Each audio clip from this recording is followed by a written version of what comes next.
Actually जो हमारी measurements होती हैं वो अनसर्टेनिटी भी कंटेन करती हैं, तो उसको भी हमने अपनी मेजरमेंट में शामिल करना है। तो सिग्निफिकेंट फिगर्स बताते हुए आप क्या करेंगे, significant figures in number are all of the certain digits जो एक्यूरेटली मेजर्ड हैं विदाउट टेनिटी plus the first uncertain digit, इनका कॉम्बिनेशन जो है वो सिग्निफिकेंट फिगर्स होते हैं। तो इसमें कुछ रूल्स हैं, बड़े सादा से हैं कि rules for determining the number of significant figures are, पहला disregard all initial zeros. Disregard को आप इग्नोर कह लें, रिजेक्ट कह दें, एलिमिनेट कह दें, वैनिश कह दें या नॉट काउंट कह दें। तो जो भी लेफ्ट साइड पर डिजिट्स होते हैं किसी मेजर्ड वैल्यू के, उनको सिग्निफिकेंट नहीं कहा जाता। तो सपोज दैट कि आपके पास वैल्यू लिखी हुई है 0.030, इसमें 0.030 जो नॉन जीरो वैल्यू है, मेजर्ड वैल्यू, वो है एक्चुअली 3, उससे लेफ्ट साइड पर जो 2 जीरोस बोले गए हैं वो सिग्निफिकेंट में काउंट नहीं होंगे। एक बात तो ये, सबसे पहले तो आपने ये सीखा डिसरिगार्ड ऑल इनिशियल जीरोस, और फिर डिसरिगार्ड ऑल फाइनल जीरोस, यानी जो राइट साइड पे आएंगे मेजर वैल्यू के, unless they follow a decimal point. अगर तो डेसिमल पॉइंट के बाद आ रहे हैं तो फिर तो करेंगे, अदरवाइज उनको भी हम, जैसे 0.03 मैंने बोला था, तो एक तो इनिशियल जीरो था डेसिमल से पहले, और एक डेसिमल के बाद भी मेजर्ड वैल्यू से पहले जीरो आ रहा था, उसको भी हमने इग्नोर किया। लेकिन अगर एक नॉन जीरो डिजिट आ, जैसे 3 आ गया, उसके बाद वाले जीरो को फिर सिग्निफिकेंट काउंट करेंगे। कुछ एग्जांपल मैंने शामिल को हम देख लेंगे। और remaining digits including zeros between non zero digits are significant. ये इन जीरोस को हटा के बाकी सारे नॉन जीरो, और उनके बीच में जो जीरोस होंगे वो भी सारे सिग्निफिकेंट काउंट होंगे। एग्जांपल 30.24 पहले देख लें। 30.24 में जो जीरो है वो 2 नॉन जीरो डिजिट्स के बीच में आए तो इसको सिग्निफिकेंट काउंट करेंगे। तो 3 जो है ये भी सिग्निफिकेंट है, 0 भी सिग्निफिकेंट है, 2 भी सिग्निफिकेंट है और 4 भी सिग्निफिकेंट है।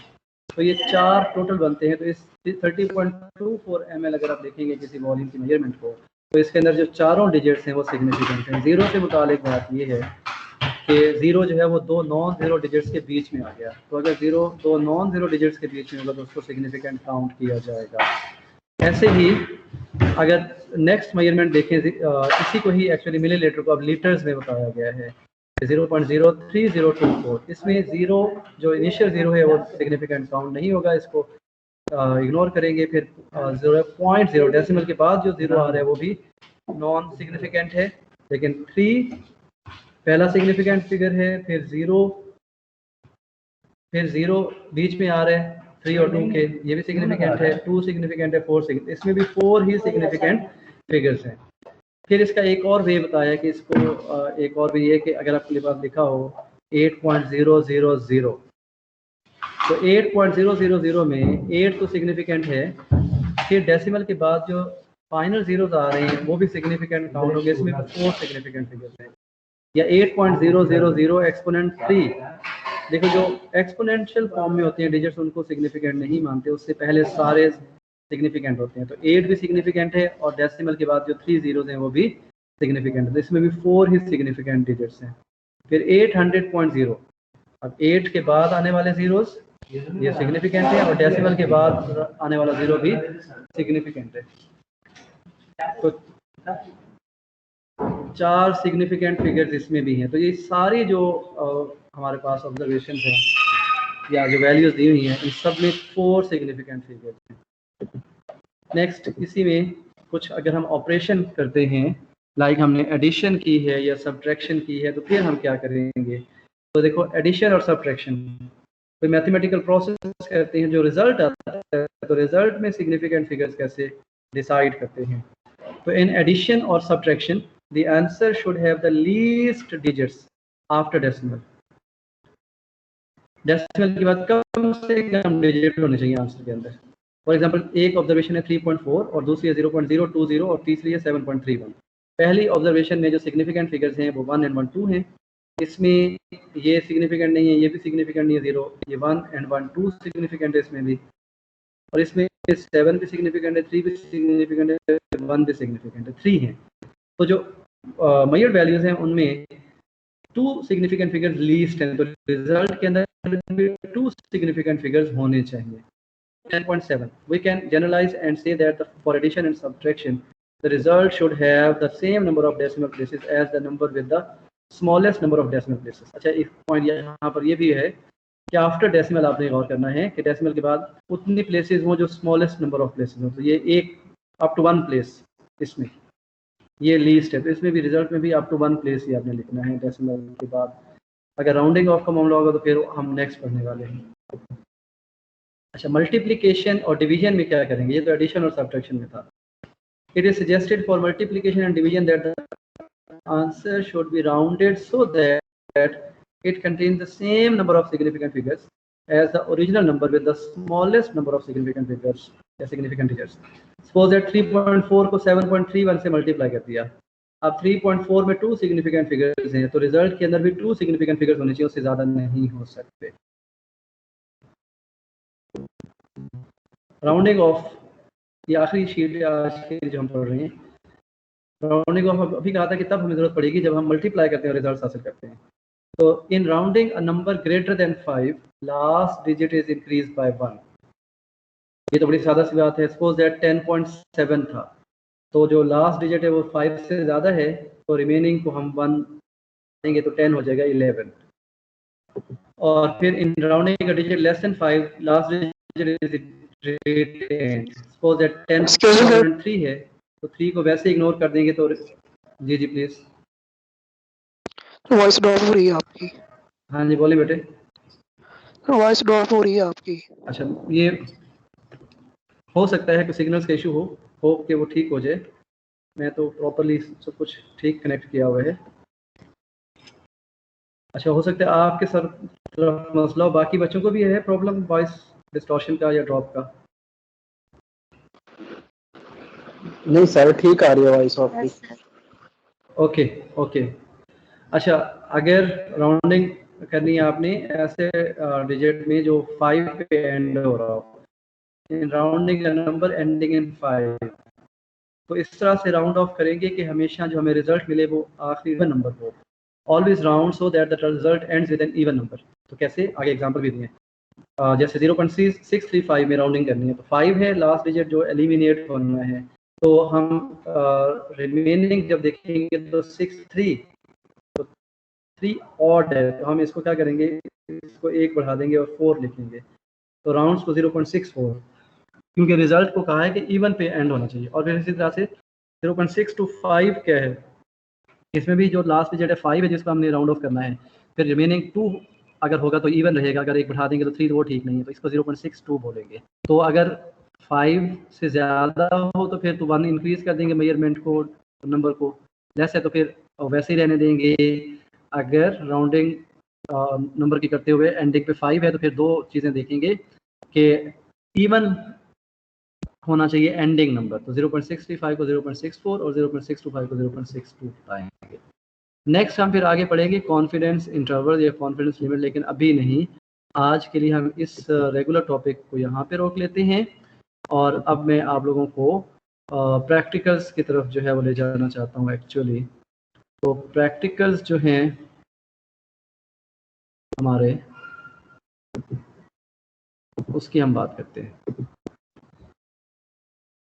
पहला प्रैक्टिकल जो था बच्चों वो था calibration of the volumetric glassware.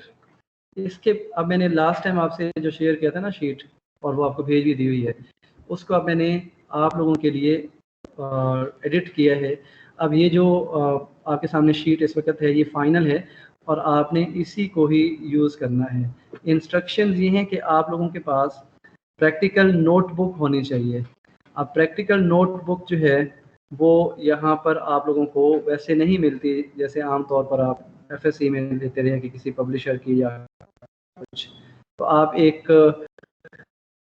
कोई भी नोटबुक ले सकते हैं जो प्रैक्टिकल नोटबुक होती है, इसमें एक साइड पे राइटिंग के लिए पेज होता है, एक साइड पे वाइट पेज होता है ड्राइंग के लिए या फिर कैलकुलेशंस के लिए या मेजरमेंट्स रिजल्ट्स के लिए, ऑब्जर्वेशंस के लिए।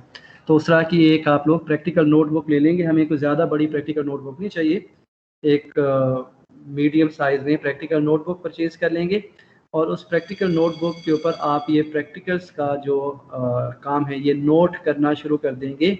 आज जब आप पहला एक्सपेरिमेंट का डेटा यहाँ पे लेके जाएंगे तो आपने अगली क्लास तक यानी अगली प्रैक्टिकल की क्लास तक जो कि थर्सडे को ही होगी उस तक आप लोगों ने मुझे चेक करवाना है कि आपने एक्सपेरिमेंट नंबर 1 जो है वो नोट कर लिया हुआ है।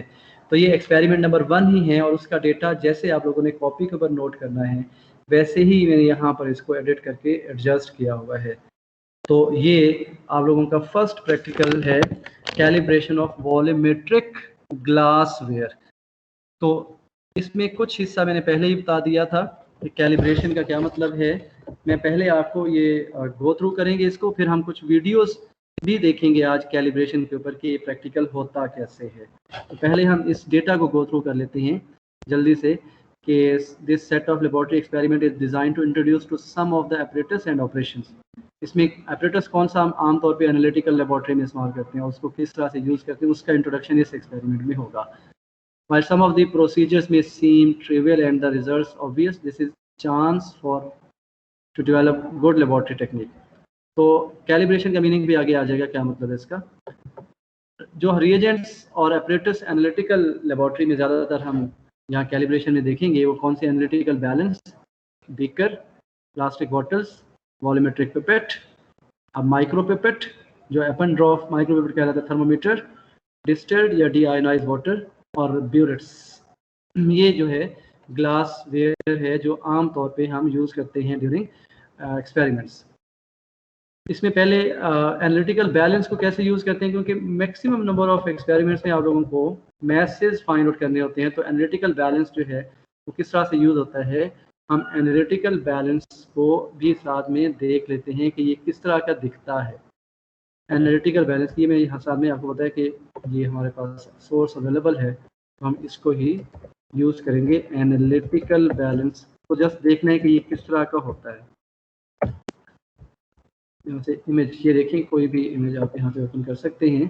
तो ये आम तौर पे जो बैलेंस आप लोग देखते हो ये डिजिटल बैलेंस जो है ये एनालिटिकल बैलेंस है। ये वाला सारा मुख्तलिफ ब्रांड्स के या मुख्तलिफ कंपनीज़ के डिज़ाइन है, तो ये सारे ही एनालिटिकल बैलेंस हैं। इसको किस तरह से यूज़ करना, इसकी कैलिब्रेशन किस तरह की होती है, ज़्यादातर इस तरह का अवेलेबल होता है with the box, glass box ये जो हमारे पास है। तो इसको इसकी कैलिब्रेशन और इसका यूज़ जो है अभी थोड़ी देर पहले हम शुरू किया है, इसको हम कंप्लीट करेंगे। तो ये एनालिटिकल बैलेंस है भाई, ये हमारी लेबॉर्ट्री में भी अवेलेबल है। तो हम इसको कैसे यूज़ करते हैं, कैलिब्रेशन कैसे होती है, ये हमारा काम है सबसे पहले सीखना। तो the analytical balances in the lab are probably the most precise, accurate and reliable pieces of equipment, क्योंकि आपने मेजरमेंट इससे जो लेनी होती है वो आगे वाले रिजल्ट्स को बहुत अफेक्ट कर सकती है। Although there are inherent limits in the accuracy and precision of these balances, most weighing errors are caused by incorrect handling of the sample। ये इंस्ट्रूमेंटल एरर की बात की जा रही है, हमने पहले पढ़ रखा है थ्योरी में। In the first part of this lab we will investigate several potential sources of error। अच्छा, प्रोसीजर क्या है जी इसका, इसको यूज़ करने का और कैलिब्रेट करने का। This section you will determine the mass of a clean dry weighing bottle under various condition. एक खाली बॉटल का मैस फाइंड करने का आपको बताया जा रहा है कि आप किस तरह से पूरी एहतियात करके एक्यूरेट मैस कैसे फाइंड आउट करेंगे। तो unless instructed otherwise you should handle the bottle with your crucible tongs, gloves और lint free paper and measurements. Bottle को जब अपने हैंडल करना पकड़ना उसे तो आप ये क्रूसिबल यूज़ कर सकते हैं, ग्लव्स इस्तेमाल कर सकते हैं। ज़्यादातर हम ग्लव्स का ही सहारा लेते हैं आप एनालिटिकल लैब में। ऐसे बेयर हैंडेडली नहीं पकड़ेंगे, आपके हाथों का मॉइस्चर या कुछ और कंटामिनेट्स उसको बॉटल को लग सकते हैं, उसके मैस को चेंज कर सकते हैं।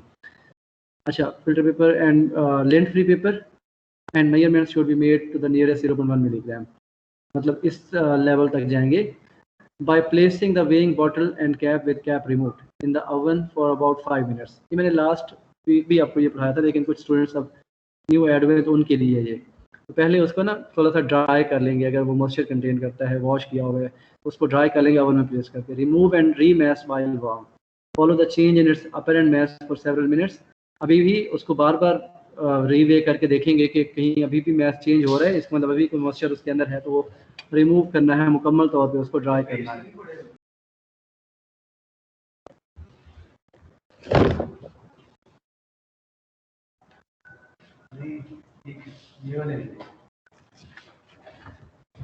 ओके, उसके बाद ये कि follow the change in its apparent mass for several minutes, reweighing every 30 seconds, record all masses including the final constant value. अच्छा, उसके बाद कि आफ्टर मैसिंग यानी मैस फाइंड आउट करेंगे सेवरल टाइम्स ताकि आपको पता चल जाए कि इसका फाइनल मैस क्या है। मैसिंग the weighing bottle, roll it around in your hand, handle the bottle with your fingers में पकड़ के इसको क्या करेंगे, and then remass and compare the two masses। अब आपने उसे अपने हाथ से पकड़ के दोबारा से मैस फाइंड आउट करना है और उनको कंपेयर करेंगे। फिर क्या करें, next wipe the bottle clean with a dry lent free cloth और टिश्यू, फिर उसको क्लीन करेंगे, फिर वे करेंगे, रिकॉर्ड ऑल ऑब्जर्वेशंस।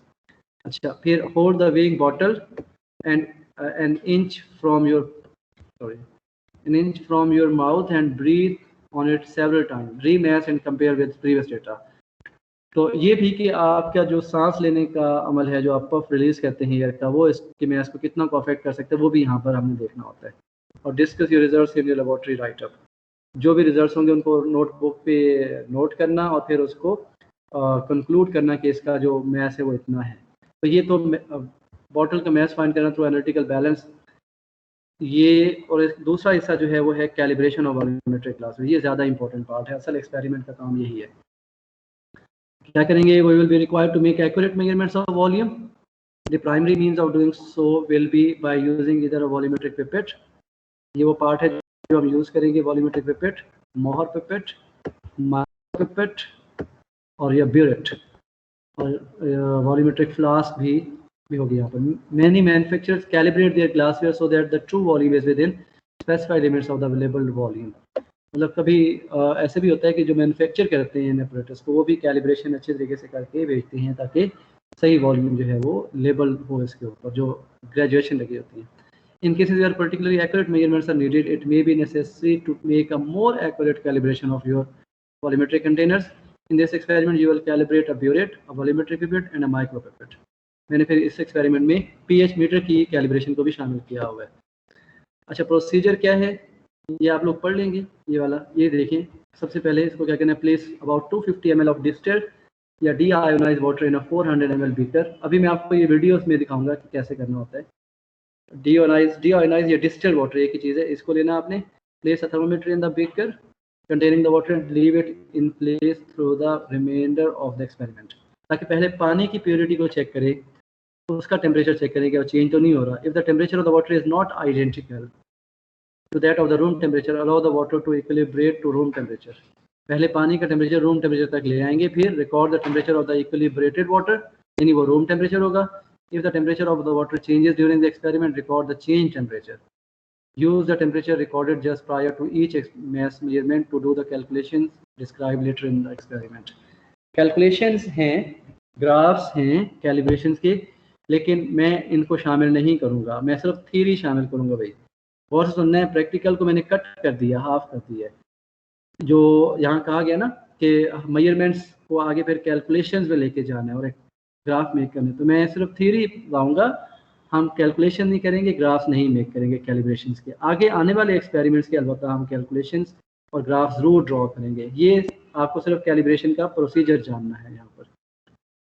अच्छा, तो फिर दूसरे नंबर, पहले तो आपने डी आयोनाइज वाटर लिया, उसका टेम्परेचर को आपने एडजस्ट किया, अगर कोई टेम्परेचर चेंज है तो उसको नोट किया। दूसरे नंबर पे label the 4 plastic bottles, 1 for each different volumetric device, क्योंकि यहाँ 4 डिवाइसेस का तस्करा हुआ था। दोबारा से जाके देखें 4 डिवाइसेस कौन सी थी जो आपको मैंने कहा था कि यहाँ पे कैलिब्रेट करनी है। 1 वॉल्यूमेट्रिक पिपेट, 2 मोहर पिपेट, 3 माइक्रो पिपेट और 4 ब्यूरेट। इसलिए 4 डिफरेंट प्लास्टिक बॉटल्स लेंगे, 1 for each different volumetric device to be calibrated with an identifying tag for each of the pieces of glassware that you will calibrate. मतलब उनके ऊपर tag लगा देंगे कि जो ये बॉटल है ये पिपेट के लिए, ये वाली बॉटल मोहर पिपेट के लिए है, ये वाली बॉटल माइक्रो पिपेट के लिए और ये वाली बॉटल ब्यूरेट के लिए। उनके ऊपर टैग लगा देंगे, जो प्लास्टिक टेप होती है ना, उसके ऊपर लिखकर उनके बॉटल के ऊपर लगा देंगे। Cap the bottles and weigh to the nearest 0.1 milligram, record the message. उन बॉटल्स को भी उनका भी मैस निकालेंगे, वही एनालिटिकल बैलेंस यूज़ करेंगे जो पहले बताया गया। Use the 10 ml volumetric pipette, transfer a water sample to the appropriately labelled bottle, replace the bottle's cap and reweigh the bottle to the nearest 0.1 milligram. अब उस बॉटल के अंदर वॉल्यूमेट्रिक पिपेट के लिए आप क्या करेंगे, 10 ml वाटर सैंपल उसमें अंदर आप पुट करेंगे और बॉटल कैप लगा देंगे और रिपीट स्टेप 4 एक मिनट।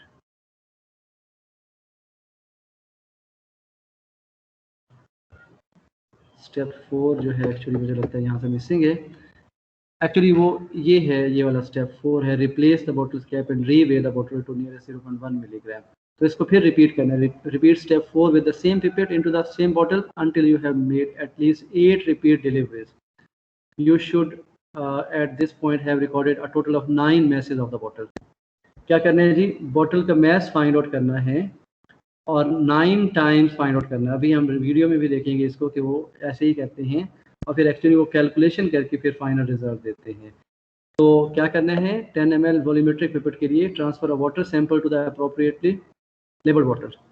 10 ml पिपेट को यूज़ करेंगे, उसके अंदर पानी भरेंगे पिपेट के ज़रिए से पिपेट, और फिर वो बॉटल के अंदर डालेंगे जिस बॉटल को लेबल किया था पिपेट वॉल्यूमेट्रिक पिपेट के लिए, और उसका मैच फाइंड करेंगे। एक बार, फिर दूसरी बार, फिर तीसरी बार, ऐसे 9 बार काम ये करना है। अगर तो हर बार वो मैच सेम आ रहा है तो पिपेट की कैलिब्रेशन होगी, और अगर हर बार डिफरेंट आ रहा है तो वो कैलिब्रेशन का पता चल जाएगा कि अच्छा इतना को रिजल्ट जो है वो फ़र्क पड़ता है ऑन द एवरेज इस पिपेट से, कि हर बार जब हम 10 ml हम देख के मेजर करते हैं तो उसमें इतना फ़र्क पड़ जाता है। अच्छा जी, उसके बाद एक काम हो गया जी, वॉल्यूमेट्रिक पिपेट की कैलिब्रेशन होगी। ये उसके आपने हर बार 10 ml वाटर फिल करके बॉटल में ट्रांसफ़र करना है, उसका मैच फाइंड आउट करना है, वो रिजल्ट्स नोट करने हैं, फिर उनको कैलकुलेशन में लेके जाना है। कैलकुलेशन वाला पार्ट हम मिस कर रहे हैं। जी बेटे। सर जिस तरह से हमने क्लास लिया, हमने ट्रेनिंग के वेट लिया, उस टाइम ट्रेनिंग ओपन है, तो मिसाल तो हम उसमें वेट लिया 5 ग्राम। हाँ जी, मैंने कि उसको वेट कर रहे हैं, तो उस दौरान उसमें एयर जो होगी वो तो इन्वॉल्व होगी ना, उन्होंने बाद में क्लॉक कर दिया। हाँ, इसलिए तो हमने पहले जब बैलेंस को यूज़ करने का कहा था, तो हमने कहा था कि जब आप मैश करने जा रहे हो तो उसको ना इस तरह से पकड़ें कि आप अपने उसके माउथ के करीब ले आएँ, और इसका मतलब यही है कि वो एयर भी उसके अंदर इन्वॉल्व हो जाएगी। तो हमें पहले से मालूम होगा कि अगर एयर का मैश इसमें शामिल होता है ड्यूरिंग दैट एक्सपेरिमेंट तो कितना को हो सकता है। उसको भी बाद में टेयर कर देंगे उस पर। हाँ, बाद में वो उसको टेयर ऑफ करेंगे, उसको यूज़ करेंगे। वो मैंने कहा ना, इस एक्सपेरिमेंट को मैंने सिर्फ थ्योरी तक महदूद किया, कैलकुलेशंस में नहीं लेके गया, अदरवाइज हम फिर देखते कि वो वाला मैथ हम उसमें से वेव ऑफ करते। अच्छा जी, नंबर जी बोलें। अच्छा बच्चों, नेक्स्ट है with your second plastic bottle do a similar exercise using the micro pipette instead of the volumetric pipette. पहले आपने वॉल्यूमेट्रिक पिपेट को यूज़ किया, अब आप दूसरी माइक्रो पिपेट को यूज़ करेंगे। आज अच्छा, ये तो है to show you the correct way to use the micro pipette. ये भी हम माइक्रो पिपेट का यूज़ भी देख लेंगे। इसमें एक्चुअली नॉर्मल पिपेट की तरह नहीं, हमने सक नहीं करना होता लिक्विड को, इसमें हमने वो ग्रैब करना होता है, थ्रू बटन लगे होते हैं उनको पुश करके, और वह या पिपेट फिलर होते हैं उनको यूज़ करके हम ये फिल करते हैं। तो ये नॉर्मल पिपेट की फिलिंग से इसकी फिलिंग थोड़ी डिफरेंट होती है। अच्छा, वॉल्यूम साइज ऑफ 100 लीटर और greater is appropriate for this analysis. अब ये माइक्रो लीटर में हम चलेंगे। ये भी उसी तरह से be certain to put approximately 10 ml of liquid in the bottle before you begin your measured deliveries। बहरहाल इसमें ये जो है, इस लाइन में मैंने कुछ कटिंग की है तो इसका पीछे प्रीफेस जो है वो कट गया। तो आपने जैसे पहले काम किया था कि आप 9 मेजरमेंट्स आप माइक्रो पिपेट के साथ करेंगे, उनके मैसेज फाइंड आउट करेंगे और वहाँ से उसकी कैलिब्रेशन को देखेंगे। The third piece of equipment that you need to calibrate are your bearers. Fill the bearer with distilled deionized water so that the meniscus is above the zero mark. meniscus मतलब जहाँ पे वो liquid field होता है ना इसके अंदर, जहाँ पे वो सर्कुलर सरफेस बना रहा होता है, उसको meniscus कहते हैं। अच्छा, be absolutely certain that there are no air bubbles in the tip of the burette before calibrating it. ये देखिए, इसमें एयर को मुकम्मल तौर पर रिमूव करना है। तो slowly allow approximately 5 ml of the water to drain into the bottle. Wait 30 seconds for the drainage from the wall of the burette and read the meniscus to the nearest 0.01 ml. क्या करेंगे? 5 ml of the water to drain in the bottle. Wait 30 seconds for the drainage from the wall. Bottle में उसको liquid को drain करेंगे, यानी burette को open करेंगे और तकरीबन 5 ml लिक्विड जो है एक बॉटल में लेंगे, और फिर आप उसकी रीडिंग को नोट करेंगे 0.01 ml लीस्ट काउंट के साथ। Special note on burette care: all of your burette measurements should be made to 0.01 ml. You should never attempt to start the burette at 0.00 ml. ये शुरू में बता दिया गया है कि थोड़ा सा अबव लेंगे, यहाँ पर, सो that the meniscus is above the zero mark, थोड़ा सा ऊपर ही देंगे। वो इसलिए होता है कि उसके अंदर जो इंस्ट्रूमेंटल एरर्स होते हैं उनको कवर अप करने के लिए। Points will be deducted from your score whenever either of these guidance is violated. क्या करना है, ब्यूरेट्स की सारी जो मेजरमेंट से किस लीस्ट काउंट तक लेनी है, 0.01 ml तक लेनी है, इससे नीचे नहीं, इससे ऊपर भी नहीं। You should never attempt to start the burette at 0.00। जब आप ओपन शुरू करते हैं तो 0.00 पर नहीं होना चाहिए, नेवर, इससे थोड़ा सा अबव होना चाहिए। Bottle, cap the bottle and repay. जो बॉटल में आपने वो 5 ml लिया ना, उसका फिर मैस फाइंड आउट करेंगे। फिर ये रिपीट करेंगे एक्सपेरिमेंट, हर बार 5 ml ब्यूरेट से ऐड करके, तो 5 to 10, 10 to 15 एक्स्ट्रा। ये मतलब आप ब्यूरेट में जब आपने पहले 5 ml ऐड कर दिया तो रीडिंग अब आ जाएगी 5 पे, फिर नेक्स्ट टाइम आप लेके आएंगे 10 तक, फिर नेक्स्ट टाइम लेके आएंगे 15 तक, फिर 20 तक, फिर 25 तक एंड सो ऑन। तो हर बार आप 5 ml वॉल्यूम ले रहे हैं वहाँ से। अगर एंड पे भी वो जो डिफरेंस है 50 तक रीच कर गया और मैसेज भी एक्यूरेट हुए, तो इसका मतलब जो है वो हमारा ब्यूरेट कैलिब्रेटेड है। तो read accurately from the burette in each case. Reading का मतलब ये था कि आपने लेवल जो है अपनी आंख का वो उसकी ग्रेजुएशन की बिल्कुल एक्यूरेट सामने रखना है, और मेनिस्कस भी ठीक रीड करना है कलरलेस और कलर लिक्विड के लिए। In each case make sure that you carefully write down the true reading of.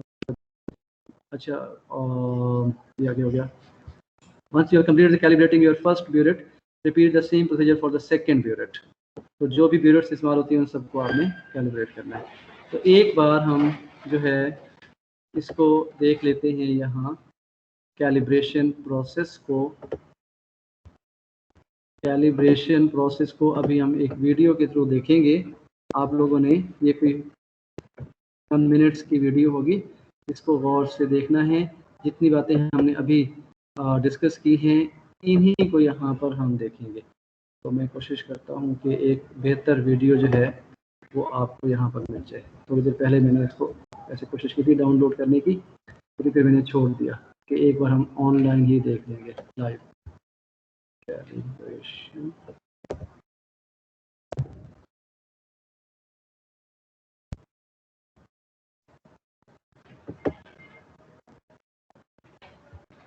Calibration of glassware.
Excuse me sir.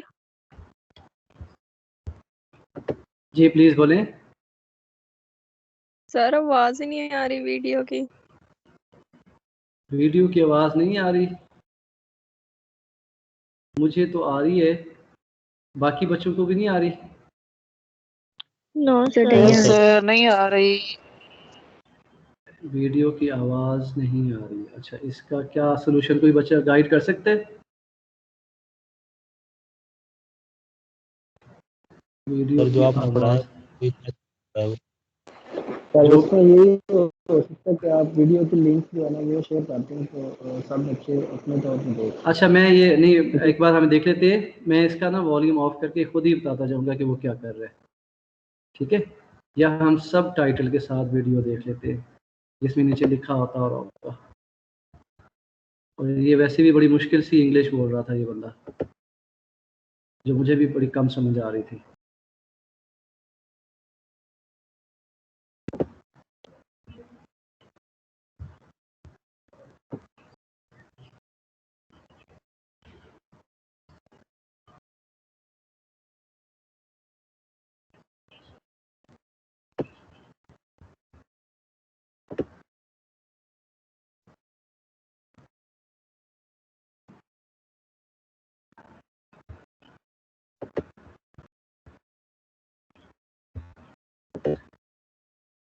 अच्छा भाई, हेलो, आवाज़ आ रही है मेरी आप लोगों को? जी सर। Yes sir. जी सर। हाँ जी, यही बेहतर है क्योंकि हमने पहले शुरू भी कर लिया है। इसमें वो ये अगर आप स्टार्ट में देखें तो वो ये कहना चाह रहे हैं जी हम पिपेट की कैलिब्रेशन करना चाह रहे हैं, तो किस तरह से करेंगे। ये सबसे पहले सबसे पहला काम जो यहाँ पर दिखाया जा रहा है वो ये है कि आपने ये अपरेटस देखना है कि ये एनालिटिकल बैलेंस है, ये वाइप्स हैं, ये फिंगर कैप्स हैं और ये पिपेट फिलर है। ये 2 बीकर हैं 250 ml के, यहाँ डी आयोनाइज वाटर लिया हुआ है, थर्मोमीटर उसमें रखा है। सबसे पहले ना इसका टेम्परेचर नोट करना है वाटर का, तो वो साथ में नोटबुक रखी है, उसमें वो साथ में नोट भी करता जाएगा। और ये पिपेट यहाँ पे रखी हुई है जिसकी कैलिब्रेशन करना चाहते हैं। तो सबसे पहले उसने ये नोटबुक दिखाया कि किस तरह से टेम्परेचर वाटर सबसे पहले रिकॉर्ड करना है, तो यहाँ पर नोट भी कर देगा थोड़ी देर में। तो ये देखिए अब वो टेम्परेचर नोट करना चाह रहा है। ये उसने उसको सीधा किया ताकि स्केल उसके सामने आ जाए और टेम्परेचर उसने देखा कि उस वक्त वाटर का क्या टेम्परेचर, और नोट कर दिया नोटबुक के अंदर। अब वो दिखा रहा है कि ये 22 सेल्सियस जो है वो टेम्परेचर है उस वक्त वाटर का। तो सबसे पहले टेम्परेचर नोट किया गया। अब वो कह रहा है कि बैलेंस को ना इधर से क्लोज करें और उसको ज़ीरो कर दें, एनालिटिकल बैलेंस को। अब फिंगर कैप्स लगाएं, एक लगाया फिर दूसरा लगाया, फिर उसने बॉटल उसको ओपन किया इस साइड को, ये जो लिड है उठा के बॉटल का लिड बॉटल पे लगा दिया और बॉटल को अंदर रख दिया। ये वो जो हम मैयर फाइंड आउट करना चाहते हैं उसका मैथ्स। अब उसका मैथ्स निकाला है 46.4762 या 63 रीडिंग आ रही है, तो इसको ये नोट करने लगा है बॉटल का मैथ्स। तो ये देखिए उसने 46.4764 वेट ऑफ द फ्लास्क ये नोट कर लिया ग्राम में। अब वो पिपेट लेगा, उसको ओपन करके ना उसने वापस उठा लिया बॉटल, क्योंकि इसके अंदर उसने वो सैंपल यानी वाटर पुट करना है थ्रू पिपेट। ये वापस लिड भी डेफिनेटली वापस रिमूव करेगा ताकि उसके अंदर लिक्विड ऐड किया जा सके। अब उसने पिपेट लिया है जी, ये पिपेट फिल है। जी प्लीज सर। जो ये हम वेट लेंगे ये ग्राम में लेंगे या ml में ले सकते हैं किसी भी लिक्विड का? ml में तो वॉल्यूम होता है, वेट जो लेंगे वो ग्राम में लेंगे। लिक्विड का वॉल्यूम ml में होगा। हाँ, अलबत्ता आपको वेट चाहिए फिर उसकी डेंसिटी यूज करके आप कन्वर्ट करेंगे। ओके ठीक है। अच्छा जी, आप देखें वो पिपेट फिल करने लगा है थ्रू पिपेट फिलर। ये जो ब्लू कलर का बैलून शेप कंपोनेंट है ना, ये पिपेट फिलर है। तो उसको वो पुश करेगा तो ये देखें पिपेट को फिल कर रहा है। इसकी कैपेसिटी जो है वो 10 ml ही है। तो वो जहाँ तक ये अभी शो भी करेगा, ये उसने जो लिक्विड बाहर लगा उसको वाइप करने लगा है लेंट फ्री पेपर। ये अब उसने उसका वॉल्यूम एडजस्ट करने लगा 10 ml। ये देखिए यहाँ पर हमें नज़र आ रही है कि ये इस पॉइंट तक लेके आएगा वो। और उसको जो एक्स्ट्रा वाटर उसने वो बीकर के अंदर ये वेस्ट के लिए है। अब उसने बॉटल को ओपन किया और ये जितना 10 ml उसने वॉल्यूम लिया है वो बॉटल के अंदर पुट कर रहा है। ये अब पिपेट से लिया गया 10 ml लिक्विड वाटर जो है वो उस जो वेट बॉटल है उसके अंदर ऐड कर दिया है। और अब दोबारा से इसका वो मैथ्स फाइंड आउट करेगा उसी तरह से। अच्छा, इसने बड़ा अच्छे फिंगर कैप्स यूज़ किए हुए हैं, हमारी लेबॉर्ट्री में अगर अवेलेबल है तो हम भी यही यूज़ करेंगे। पहले भी उसमें लिड यूज़ किया था, इसलिए अब भी लिड करके ही उसको इस्तेमाल करेगा। वापस रख दिया उसी एनालिटिकल बैलेंस के अंदर और उसको क्लोज कर दिया। और ये अब मैथ्स आ गया 56.4489। तो चूंकि कैप लगा रहे हैं फ़ौरन से, तो एयर जो है उसके जाने के चांसेस बहुत कम है। एनालिटिकल बैलेंस को भी क्लोज कर देता है वो डोर। तो जी weight of the flask plus water 56.4489 आ गया। अब वो फिर से वापस ले आएगा बॉटल को और अब ये फिर से पिपेट को फिल कर रहा है, क्योंकि ये आपको थोड़ी देर पहले बताया था कि कितनी 9 मेजरमेंट्स जो हैं वो लेने हैं। ये फिर वॉल्यूम एडजस्ट किया 10 ml, फिर उसने दोबारा से उसके अंदर उसको पुट किया क्लास के अंदर, फिर इसको वो मैथ्स इसका फाइंड आउट करेगा और रिकॉर्ड करेगा, नोट करेगा नोटबुक में। लेकिन हर बार जब आप फाइंड आउट करना चाहते हैं पहले बैलेंस को ज़ीरो करना ज़रूरी है। तो ये देखें दूसरा मैथ्स आ गया ट्रायल 2 में 66.4156। फिर apparent weight of water difference से निकाल लेंगे, इसका डिफरेंस से निकाल लेंगे, तो डिफरेंस से जो मैथ्स आ गया वाटर का वो ये आगे। और true weight of water delivered, जो ट्रू वेट है वो उसने बताया है 9.9835 या 9.9797। अपरेंट वेट क्या लग रहा था और जो असल में वेट है वो बताया उसने। ये मैंने कहा था कैलकुलेशन हमारा काम नहीं, हमारा काम था बस उसका वर्किंग तक सीखना। तो हमने वो ये सीख लिया इसकी पिपेट की कैलिब्रेशन को। अच्छा जी, अब हम एक और भी इसी तरह से काम देख लेते हैं किसी और बंदे का भी, ताकि हमें थोड़ा सा आइडिया हो।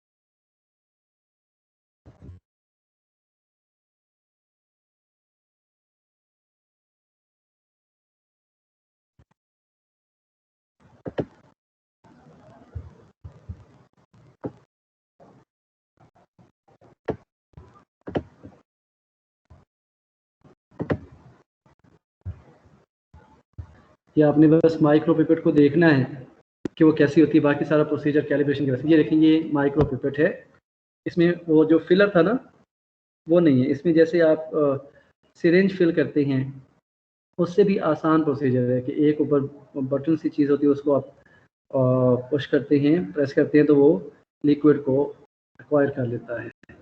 इसने इसको ना सही तरह से दिखाया नहीं है, तो हम किसी और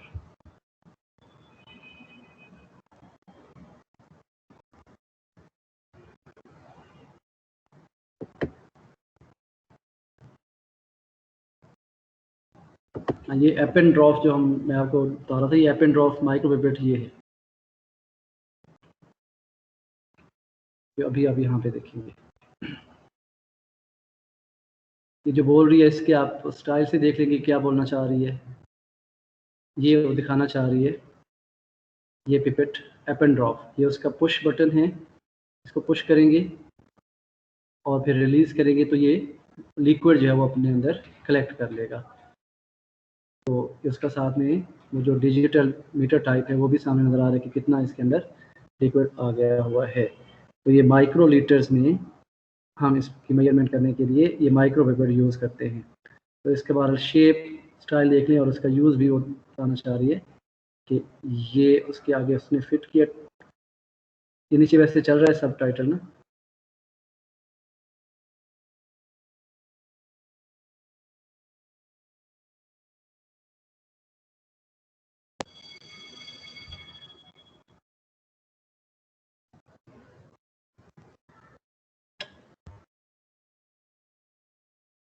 ये कह रही है वर्टिकल एस्पायरेशन एंगल, यानी एंगल उसको वर्टिकल ही रखेंगे बिल्कुल स्ट्रेट, उसको इन्वर्टेड या टिल्टेड नहीं रखेंगे।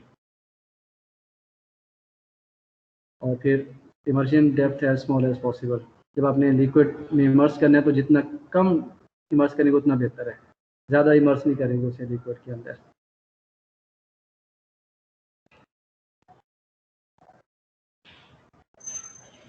और उसके बाद ये जो लिक्विड है वो शो कर रही है how pipette a short step. अच्छा ठीक है, ये उसने अब वो जो लिक्विड फिल किया था उसको आगे एक और पिपेट के अंदर उसके बाद आपकी क्लास है।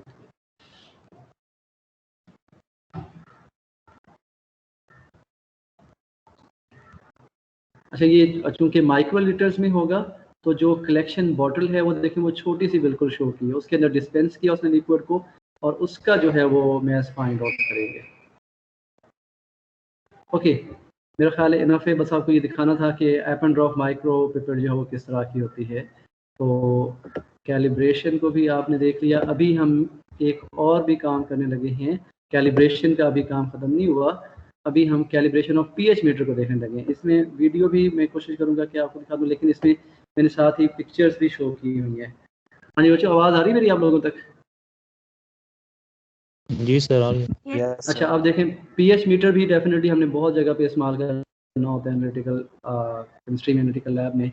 तो इसमें सबसे पहले कह रहे हैं जी turn on your pH meter before, क्या करने, पहला स्टेप ये, before you begin to calibrate and use your pH meter you will first need to turn it on and allow adequate time for the meter to warm up। पहले उसको on करेंगे और थोड़ा सा टाइम देंगे ताकि वो वार्म अप हो जाए, क्योंकि ये इलेक्ट्रॉनिक इक्विपमेंट है। This should generally take 30 minutes sorry, but check your pH meter's operating manual for exact times. वो इसके साथ मैनुअल्स भी आते हैं, वो बता देते हैं कि इतना टाइम इसको लगेगा स्टार्टअप होने में। तो ये दिखाया गया कि उसको स्टार्ट कर दिया है। और फिर उसके बाद क्लीन योर इलेक्ट्रोड, जो इसके अंदर एक्चुअली होता है कि वायर लगी होती है, वायर के एंड के ऊपर इलेक्ट्रोड लगा होता है। उस इलेक्ट्रोड को सोल्यूशन में या डिप करते हैं, और फिर वो जैसे ही डिप करते हैं सोल्यूशन के अंदर इलेक्ट्रोड को, तो यहाँ पीएच वैल्यू स्क्रीन के ऊपर अपीयर हो जाती है। जो इसकी ये स्क्रीन है ये डिजिटल है, तो जो भी पीएच वैल्यू होगी वो यहाँ पर सामने आ जाएगी। अच्छा, सेकेंड जो पॉइंट है वो यहाँ लिखा गया कि क्लीन योर इलेक्ट्रोड। एक्चुअली चूंकि इलेक्ट्रोड को आपने डिप करना है सैंपल के अंदर, तो अगर वही क्लीन नहीं होगा, कंटामिनेंट्स होंगे उसके ऊपर, तो फिर हमारी जो पीएच वैल्यू होगी वो ठीक नहीं आएगी। तो क्लीन क्या करना है, take the electrode out of its storage solution and rinse it with distilled water. और जब भी आप ये कैलिब्रेशन कर रहे हैं याद रखिएगा डिस्टिल्ड वाटर और डी आयोनाइज वाटर यूज़ करना है। अगर कोई और कंपोनेंट्स हैं तो वो फिर इम्प्योरिटी हैं। तो अंडर एम्प्टी वेस्ट वाटर, ये उसको रिंस करना दिखाया जा रहा है, उसकी यानी वॉश कर लें, साफ कर लें डिस्टिल्ड वाटर के साथ। Be sure to rinse your electrode in a waste beaker that is different from the beaker you will be calibrating in. यानी एक वेस्ट बीकर रख के उसके अंदर वो जो रिंसिंग वाला वाटर है वो कलेक्ट कर लेंगे, उसको वेस्ट कर देंगे। Avoid rubbing the electrode as it has a sensitive membrane around it. हम ये नहीं कि उसके अंदर कोई टिश्यू पेपर लेके और उसको रगड़ा लगा दें तो वो ख़राब हो जाएगा। तो बस बड़ी सेंसिटिव वे में उसको आपने करना है, रिंस करना है, साफ करना है। If you find electrode to be particular dirty consult your operating manual for recommended cleaning solutions. ऐसे नहीं कि कोई भी कपड़ा उठा के आप साफ कर देंगे, उसका मैनुअल पढ़ेंगे कि ये किस मटेरियल से क्लीनिंग इसकी कैसे होनी चाहिए। प्रिपेयर योर बफर्स, क्योंकि पीएच है ना, तो बफर्स क्या होते हैं जो पीएच को रेजिस्ट करते हैं लॉन्गर पीरियड ऑफ टाइम के लिए। तो ऐसे सोल्यूशन बनाएंगे ताकि हम उन्हें लॉन्गर टाइम के लिए यूज़ कर सकें। तो बफर्स क्या होते हैं, दो सोल्यूशंस और mixture which resist any change in their pH for longer period of time. So you will generally need more than one buffer for calibrating a pH meter. The first will be a neutral buffer with a pH of 7. एक आपने buffer बनाना जो neutral होगा, and the second should be near the expected sample pH, either a pH of 4 or 9.21. 4 acidic samples के लिए होगा, 9.21 basic samples के लिए होगा। तो तीनों वेज आपने भाई रेडी रहना है, न्यूट्रल के लिए भी, एसिडिक के लिए भी और बेसिक के लिए भी। Buffers with a higher pH जो 9.21 are best for measuring bases, whereas buffers with a low pH 4 are best for measuring acidic samples. Once you have chosen your buffers, allow them to reach the same temperature as the pH meter because pH readings are temperature dependent. Pour your buffers into individual beakers for calibration. ये वो तीन buffers बनाए गए हैं, ये neutral है, ये acidic है और ये basic है। Buffer should be kept in a beaker for no longer than 2 hours. Discard the buffer when you are finished. Do not return it to the original container. 2 घंटे काफ़ी टाइम है, तो वो उस वक्त तक उसकी pH नहीं चेंज होगी, उसके बाद हो सकता है बफर कैपेसिटी जो आप दे जाए। Next is place your electrode in the buffer with the pH value. पहले आप pH 7 वाले का करेंगे and begin reading. Press the mayor, जहाँ बटन होता है मैयर वाला, उसको प्रेस करेंगे, इलेक्ट्रोड डिप करेंगे, वो वायर के साथ कनेक्टेड होता है, जैसे डिप करेंगे यहाँ मैयर वाला बटन पुश कर देंगे, press the measure or calibrate button to begin reading the pH once your electrode is placed in the buffer.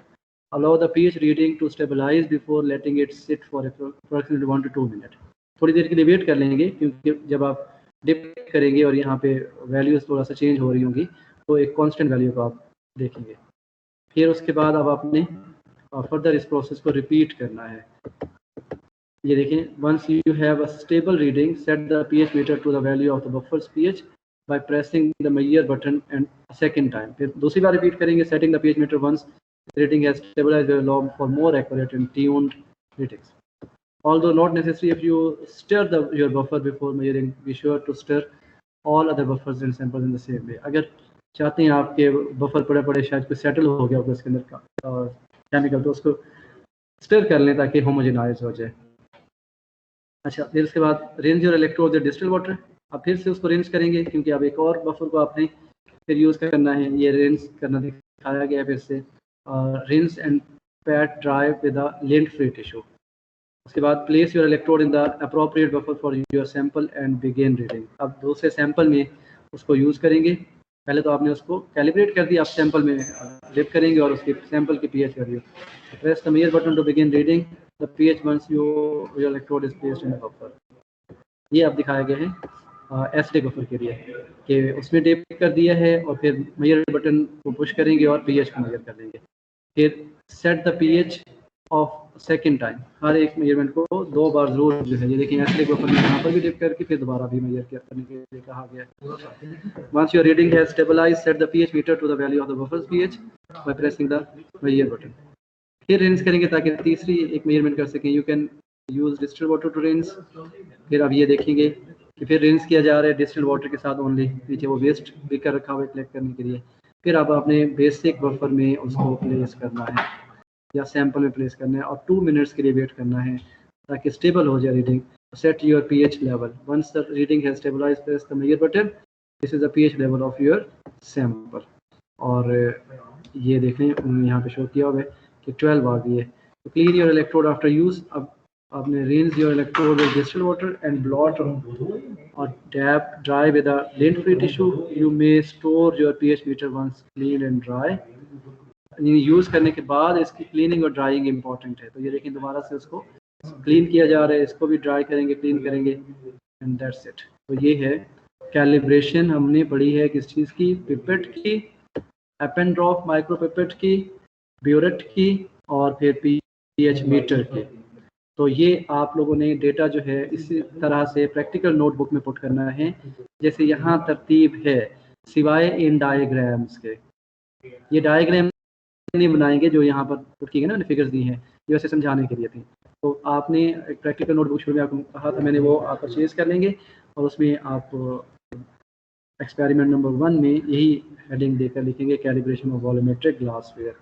और ये जो लाइंस वाला पेज होता है ना राइटिंग के लिए, उसमें लिखेंगे जो वाइट पेज होता है प्लेन ड्राइंग के लिए या ऑब्जर्वेशन कैलकुलेशन के लिए, उसके अंदर कुछ नहीं लिखेंगे। तो ये आप लोगों ने नेक्स्ट थर्सडे से पहले अपना ये प्रैक्टिकल नोटबुक के ऊपर इसको पुट कर लेना है। ये मैं आपको अभी शेयर कर दूंगा। जी बच्चों ठीक है? जी सर। हाँ जी ठीक है। अच्छा, तो नेक्स्ट थर्सडे आपका क्विज भी है। जो सेमेस्टर वर्क आपका है वो बहुत इंपॉर्टेंट है, सारी चीज़ें जिस तरह से आपको पहले दिन में